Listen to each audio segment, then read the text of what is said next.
Hello everyone, welcome back to the channel. Sorry it's been a while, however I have an announcement to make, and that being that I have a new layout in the pipeline to replace this one.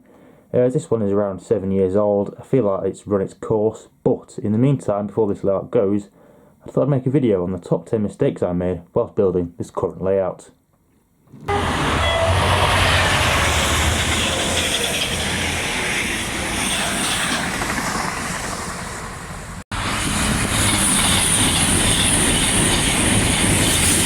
So number one, we've got MDF boards. Now that is a type of sheet material that is used for the top of baseboards. I used it on the countryside section of the layout, but luckily I used plywood for the new station boards a few years ago. Well, why shouldn't you use it? It warps extremely quickly. My track is going up and down like a roller coaster in some places. It just sags in the middle of the framework. If you glue something to it and you change your mind, well, good luck with getting it up without completely destroying the board underneath. So you just end up peeling back the layers of this absolutely rancid material. Instead of MDF, use plywood. A thickness of 9mm should suffice, providing you brace it correctly. So at number two, we have cable management. As you can see, the cable management underneath my layout is absolutely shocking. No cable clips have been used and there's no colour coding. The cables aren't properly supported. I should have drilled holes through all the beams to keep the cables snug to the underside of the board, instead of them sagging like this. Because the cables aren't supported, the weight of the wires is being put on the solder joints, which I think has led to a couple of them breaking. Some of the solder joints aren't the greatest, and anything that gets stored under the layout ends up snagging on the cables, which are drooping down, which is just really annoying. I should have ran the wires for the controllers through and under the boards instead of them running on the outside of the boards also. At number three, we have brick paper. Now, brick paper is all fine until you have to ballast near it. I used it on the platform edging before ballasting the track. Now, the glue for ballasting is usually 50-50 water and PVA glue. The water from the glue just soaks into the paper and completely ruins it. Instead, use brick plasticard or a type of plastic edging that isn't going to be affected by ballast glue. Brick plasticard looks far more realistic in my opinion as well, as the bricks actually have some depth to them. If you use brick paper for your platforms, you could ballast the track first, but then you'd have the issue of the edge of the ballast not being level or an even surface to put platforms next to or on. Number four, we've got buildings. Just to mind a couple of things, make sure that they are on a flat and level, stable surface. Otherwise they'll have subsidence like this church which was just plonked onto a hill made of cardboard and newspaper. Also, make sure you remember to put glazing in your buildings. I forgot to do it in some windows on the station building, and it looks quite strange and unrealistic. For glazing, you can simply use clear plastic found on packaging. Number five, we've got adding curved point work after curved track has already been laid. So I laid the track in this section and then decided to add a set of points. I had to bend this Pico curved point on the left here to fit the geometry of the track, which is already down.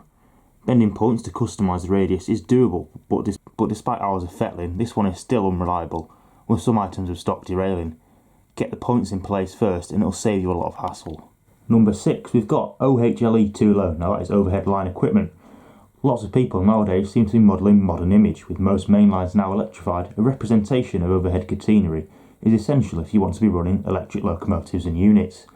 On this layout I've used the dapole masts. I found them too low using a cork track bed, so after some consideration I raised them up on some blocks of wood, painted grey to represent a concrete block. The height of the raised ones are fine, however the issue arose in the station, where I built the masts into the station surface made of filler, so it was impossible to raise them up on a concrete block. This meant I've had to run pantographs of locos in the lowered position, or only raised slightly, which looks unrealistic. You can see here the height discrepancy between a mast that's raised on a concrete block compared to a mast that's embedded into the platform surface. Number seven, we've got relying on fish plates to transfer the power around the track. This is quite a controversial subject, however after ballasting and weathering my track, I have found all the glue and paint gets into the fish plates, and then, with the temperature changes in the loft, the fish plates expand and contract, and the electrical connection can sometimes break. If you have a small layout, or are using roofing felt or ballast mat, you're probably going to be okay, but on the new layout I plan on adding droppers to each section of track, so I don't have to rely on fish plates. Number eight, we have third radius curves. Now again, potentially controversial this one, but if you're running scale length trains and big items of rolling stock, such as the Eurostar, Pendolino and Class 66, from my experience I'd recommend using third radius curves and above. Before everyone comments, I know that most things are designed to go around second radius, and if you're running smaller locos at lower speeds, you're probably fine, but in terms of reliability, third radius is worth the sacrifice for the larger space it takes up. So at number 9 we've got 2-aspect signalling. The signals I ordered are just the generic HO ones that are significantly cheaper than specific UK outline ones. However, when they arrived, they were only 2-aspect, and I couldn't be bothered having to send them back and waiting ages for replacements to arrive, so I just used the ones I had. I regret doing this now as the absence of the yellow aspect looks a bit silly. Number 10 we have Setrac points. When I built this layout I originally had quite a few Setrac points, and I found that larger locos run somewhat unreliably on them. They also look quite unrealistic too, as they are curved sharply at second radius. If possible, go for the smallest Pico Streamline ones that are available. So that concludes this video. Have you made any of these errors? Comment below, or if there's anything that I've not mentioned and you think will be a good model railway learning point, put that in as well. In the meantime, see you later, and I look forward to bringing you videos on the new layout shortly.